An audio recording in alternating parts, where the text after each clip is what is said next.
Welcome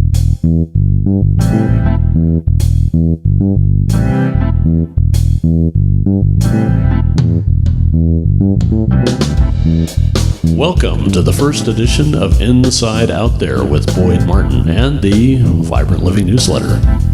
In this series, we explore the inner realms of consciousness and the bridge between the microcosmic and the macrocosmic, exploring the terrain of inner worlds and how those worlds become the life we are living right now.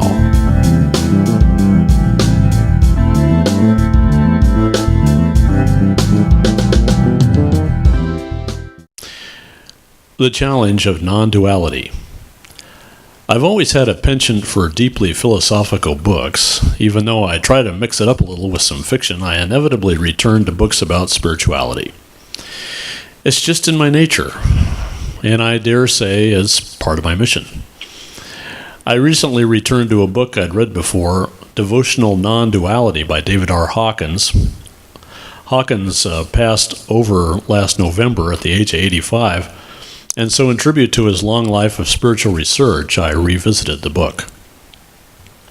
This book is Hawkins at his literarily densest.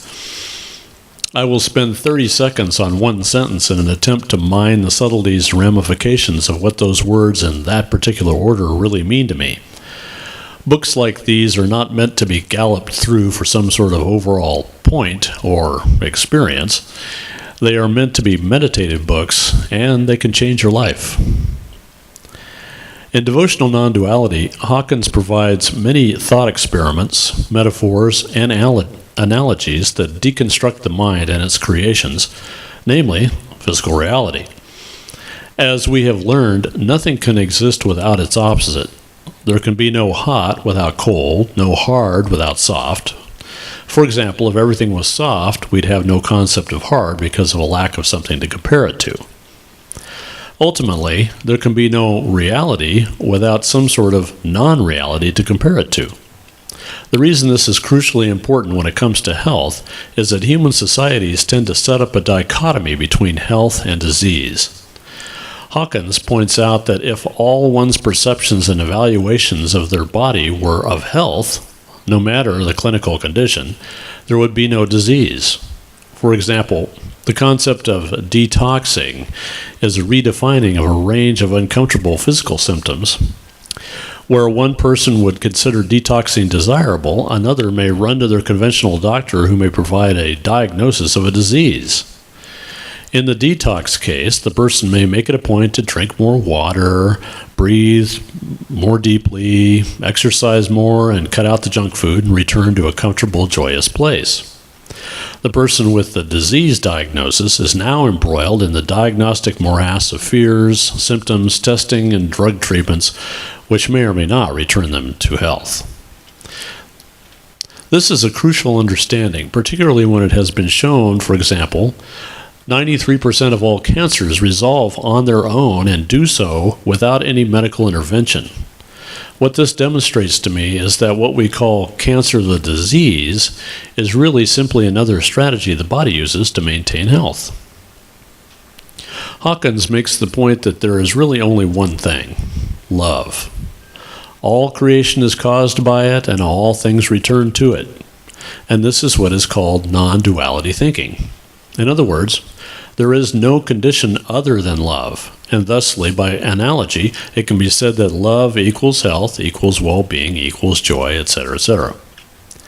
By accepting this premise, you have no choice but to realize that everything you experience is loving and good, despite its outward or initial appearance. It requires a repurposing of the mind so that there are no good-bad polarities, only loving goodness. In the case of extreme tragedies, losses, injuries, and the various evils humanity brings upon itself, there is an element of eternal love somewhere within these experiences. Does not tragedy create the necessity of its opposite? Does not evil require good? In most religious traditions, there is an evil force, entity, or faction that has come to existence from a loving eternity, or is embodied as a fallen angel or something separate from God. In each case, It is some opposite phenomenon to its creator. But as the story plays out, that phenomenon or force returns to its creator. Hawkins further demonstrates that it is the mind and the ego that create the differences in the world for the purpose of giving individuality to the personality. By replacing these perceptions of separation with those of connection and unity, one can return to a complete view of the world as a loving, compassionate, peaceful place. Yes, my pet died, but it is returning to love. It's returning to who I truly am. Yes, there is a pain in my back, but it's just another experience of how my body readjusts to continued joy and well-being. By living in non-duality, health is all there is, even if another person defines a symptom or condition as disease. This is not denial. It is an awareness that every tiny expression of sensation and feeling is ultimately bringing you back to love and joy. It is a process, a coming to fruition, a celebration of creation in love. To live this way is challenging, but it is extremely rewarding because life begins to make more and more sense and after a while becomes miraculous.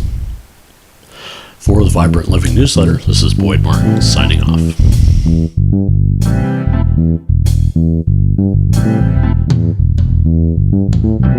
This has been Inside Out There, a Mystic Broadcast Network production produced in affiliation with Subtle Energy Solutions and the Vibrant Living Newsletter. Subscribe to this YouTube channel to stay informed about new episodes and visit us at www.subtleenergysolutions.com, where quantum physics meets personal healthcare.